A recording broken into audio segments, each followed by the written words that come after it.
আমি গৰুটো খুচিব আহিছে কি গৰু ৰে ভাই জিও উৰি গৈছিলে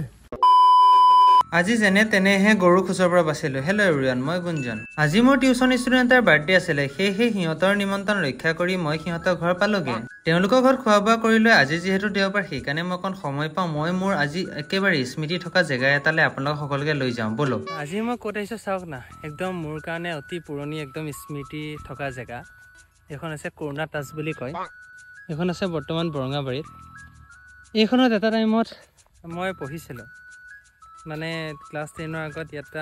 ট্ৰাষ্ট আছে ট্ৰাষ্ট মানে সংঘ নন গভৰ্ণমেণ্ট অৰ্গেনাইজেশ্যন NGO হয় তাতে আমি পঢ়োঁতে এইফালে গোটেই এখানে ফুল এনেকৈ লগাই থয় ইয়াত আহিলে এই গছজোপা লগোৱা নাছিলে তেতিয়া মাজতে যোনজোপা গছ দেখিছে কি যে ঠাণ্ডা পৰিৱেশ ৰাতিপুৱাও আহোঁ আবেলিও আহোঁ টিউশ্যন কৰিবৰ কাৰণে টিউশ্যন ৰুমকেইটালৈ লৈ যাম বাৰু মই আপোনালোকক আগৰ ফিল আহি গৈছে একেবাৰতে এইটো ৰুমৰ মেইন অফিচ আছিলে ইয়াৰ ভিতৰতো আমি পঢ়িছিলোঁ এইটো ৰুমৰ ভিতৰতো পঢ়িছিলোঁ মানে আমি গৰুটো খুচিব আহিছে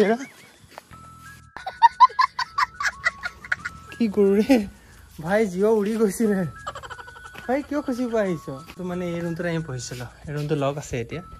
নন গভৰ্ণমেণ্ট অৰ্গেনাইজেশ্যন ফাণ্ড যিহেতু নাই NGOটো শেষ হৈ গ'লগৈ আৰু এণ্ড আশাহে কৰিব পাৰোঁ যাতে NGOটোকো ধুনীয়াকৈ আগৰ নিচিনাকৈ গঢ়ি উঠক লগতে খুৰা এজনে তাৰে দুই এটা আমলখি পাৰি দিলে তেনেকৈ খাই লৈ মই ঘৰলৈ ৰিটাৰ্ণ হ'লোঁ আৰু আজিলৈ বাই দেই